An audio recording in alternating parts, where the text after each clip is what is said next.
Assalamualaikum warahmatullahi wabarakatuh.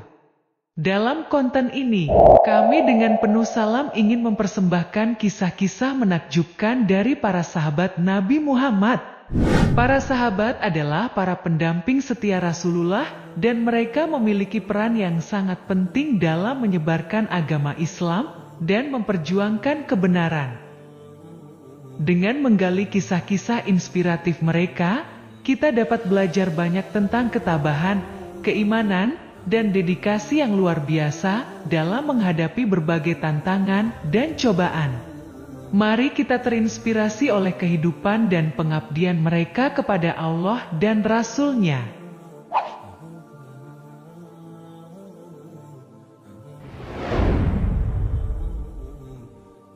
Kisah sahabat Nabi Abdullah bin Umar dan pengalaman melihat neraka dalam mimpi. Abdullah bin Umar bin Khattab, yang dikenal sebagai Ibnu Umar, adalah seorang sahabat Nabi Muhammad dan juga seorang perawi hadis terkenal.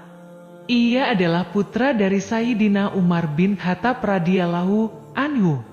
Ibnu Umar memeluk Islam ketika masih kecil. Pada usia 13 tahun, ia ikut ayahnya dalam perang Badar. Namun Rasulullah menolak keikutsertaannya. Setelah wafatnya Rasulullah, Ibnu Umar ikut serta dalam perang Yarmuk dan penaklukan Mesir. Kesalehan Ibnu Umar sering mendapat pujian dari sahabat Nabi dan kaum muslimin lainnya. Jabir bin Abdullah pernah berkata, "Tidak ada di antara kami yang disenangi oleh dunia dan dunia menyukainya, kecuali Umar dan putranya Abdullah." Abu Salamah bin Abdurrahman mengatakan, Ibnu Umar wafat dengan keutamaan yang sama seperti Umar. Umar hidup di zaman ketika masih ada banyak orang sebanding dengannya. Sedangkan Ibnu Umar hidup pada masa ketika tidak ada seorang pun yang sebanding dengannya. Salah satu kisah menarik dalam kehidupan Abdullah bin Umar adalah ketika beliau mengalami pengalaman melihat neraka dalam mimpi yang sangat menggetarkan hatinya. Riwayat ini disampaikan oleh Ibnu Umar radhiyallahu anhuma. Beliau berkata, pada masa hidup Nabi, biasanya seseorang akan menceritakan mimpi yang dialaminya kepada Rasulullah. Saya berharap bisa bermimpi, sehingga dapat menceritakannya kepada Rasulullah.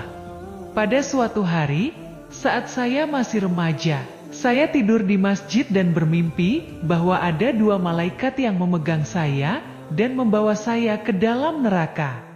Saya melihat neraka yang besar seperti lubang sumur atau jurang.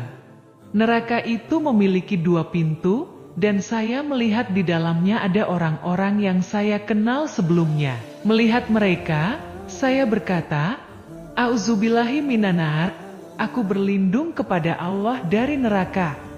Kemudian, kami bertemu dengan malaikat lain yang berkata kepadaku, "Jangan takut." Saya menceritakan mimpiku ini kepada Hafsyah, kakak saya, dan Hafsyah menceritakannya kepada Rasulullah. Rasulullah kemudian bersabda, "Sungguh, Abdullah bin Umar adalah orang yang beruntung jika dia melaksanakan syalat malam." Setelah kejadian itu, Abdullah bin Umar tidak tidur malam kecuali hanya sedikit. Sahih Al-Bukhari, Muslim. Sejak saat itu, Abdullah bin Umar tidak pernah meninggalkan syalat tahajud hingga akhir hayatnya. Ia selalu meluangkan waktu malamnya untuk salat dan menangis di hadapan Allah Ta'ala, hanya tidur sedikit. Setiap kali ia mengingat mimpi tersebut, Ibnu Umar menangis sambil berdoa kepada Allah agar diselamatkan dari api neraka. Kisah ini menggambarkan iman para sahabat yang teguh dalam ibadah dan selalu takut kepada Allah. Rasulullah pernah bersabda, penghuni neraka yang paling ringan siksaannya pada hari kiamat adalah seseorang yang kedua kakinya ditutupi bara api yang membuat otaknya mendidih. Dia akan merasa bahwa tidak ada orang lain yang siksaannya lebih berat daripada dirinya. Padahal siksaan yang dia terima adalah yang paling ringan di dalam neraka. Demikianlah kisah mimpi Ibnu Umar yang mengajarkan kepada kita tentang pentingnya syalat malam. Jika kita ingin terhindar dari api neraka, mari kita laksanakan salat tahajud setiap malam. Jangan sia-siakan sepertiga malam kita, waktu ketika Allah memanggil hambanya, dan mendengarkan doa-doa mereka. Semoga kita termasuk orang-orang yang melaksanakan salat tahajud di sepertiga malam. Wassalamualaikum warahmatullahi wabarakatuh.